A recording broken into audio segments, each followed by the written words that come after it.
My Lord and my God, I firmly believe that you are here, that you see me, that you hear me. I adore you with profound reverence. I ask your pardon for my sins, and the grace to make this time of prayer fruitful. My Immaculate Mother, Saint Joseph, my Father and Lord, my guardian angel, intercede for me. A few years ago, I was in the Holy Land with a group of priests.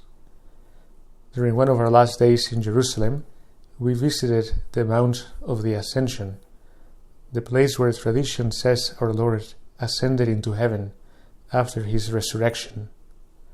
The place is now a mosque.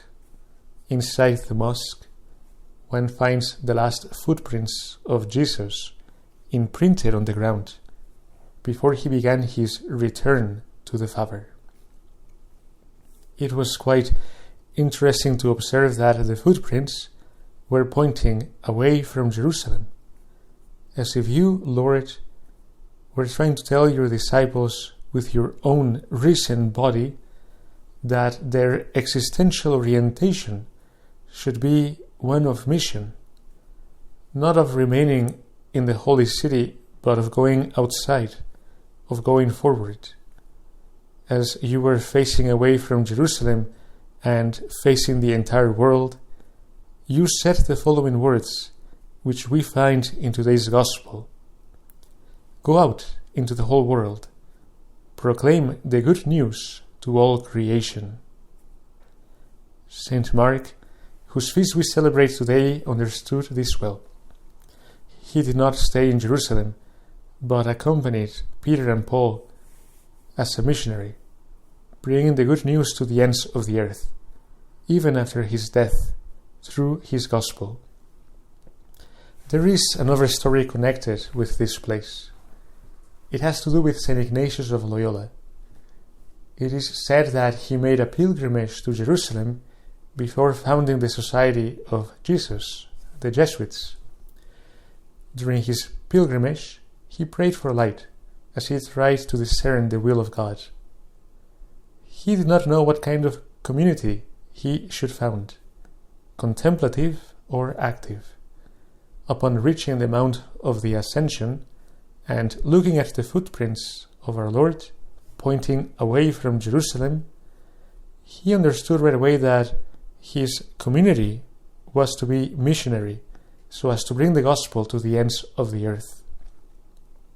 It is interesting that our Holy Father, himself a Jesuit, and therefore a spiritual son of St. Ignatius of Loyola, has emphasized the missionary element in the life of every Christian, not only priests or religious, but every baptized.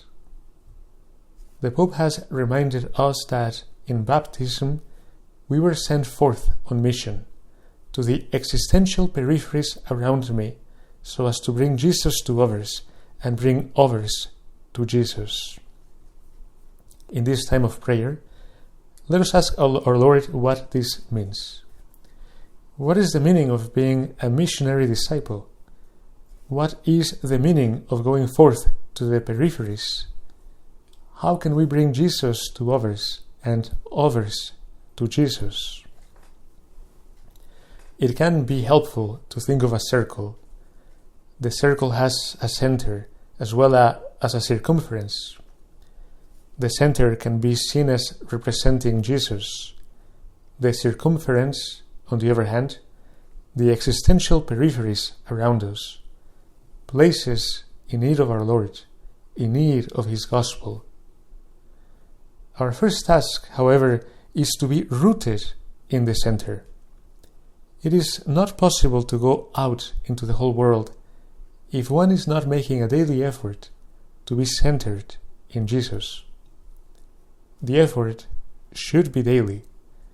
It requires that we seriously reflect on our lives and examine what place does our Lord occupy in my life. Is he like an accessory that I put on and take off when I feel like it?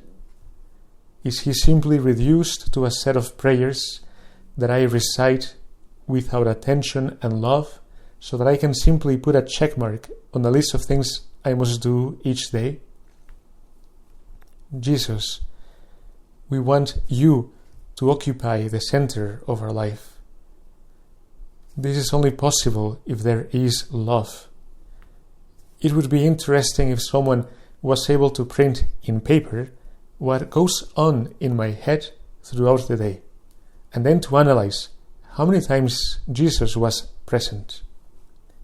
When one is in love, one thinks of his loved one all the time, in the grocery store, in the gas station, while traveling. So it is with those who love you, Lord. They think of you all the time, and everything they say, everything they do, originates and is motivated by this love. If we are to become missionary disciples, to go to the existential peripheries around us, the place to begin is the center, you, Lord. Only when we are rooted in the center, only when we are centered in Jesus, do we become missionary. What this means is that we do not do mission as if this was an activity that I choose to do among many other activities. We do not do mission. We are mission. Another way to put it is this. We do not do apostolate. We are apostles. Our mission, our apostolate, is part of our identity. This truth is grounded in who you are, Lord. What you do, what you say, is who you are. Go out into the whole world to proclaim the good news to all creation. Our Lord is calling each one of us to be missionary, to be apostolic. But this will depend on whether or not we are centered in the Lord, on whether or not we are centered in Jesus. There are trees with branches so big that one cannot distinguish between the branch and the trunk of the tree. This is what we want, for us to be so one with our Lord that others are not able to distinguish us from Him. With the grace of God, we want to become another Jesus, Jesus Himself, so that when people see us, they see no longer us, but Jesus. We want to become a living gospel, so that those who have not read the gospel can read the gospel by looking at my life. In our ordinary life, where we go, we want to evangelize. We want to be missionary, but not primarily by what we say, but by who we are. This brings us to more questions for us to examine our conscience. What do people see when they see me? Do they see another Jesus, Jesus Himself? Or do they see someone whose life is far from the life of our Lord?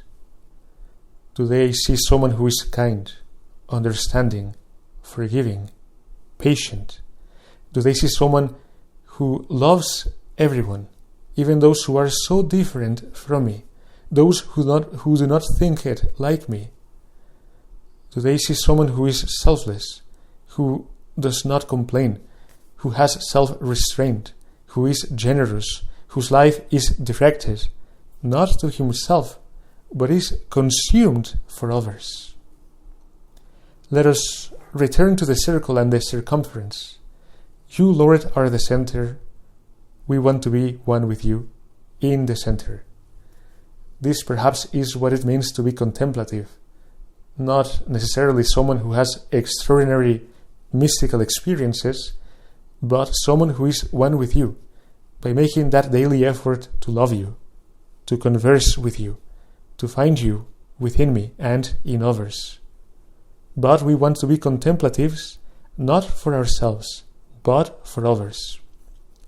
For this reason, we want to be contemplatives in the world. We want to be well-grounded in the center, but then ready to go to the circumference, to the peripheries, not with sophisticated plans of what to say or what to do, but simply by being you, another Jesus, Jesus himself. Mary, your mother and our mother, will help us. I thank you, my God, for the good resolutions, affections, and inspirations that you have communicated to me in this meditation. I ask your help to put them into effect. My Immaculate Mother, Saint Joseph, my Father and Lord, my guardian angel, intercede for me.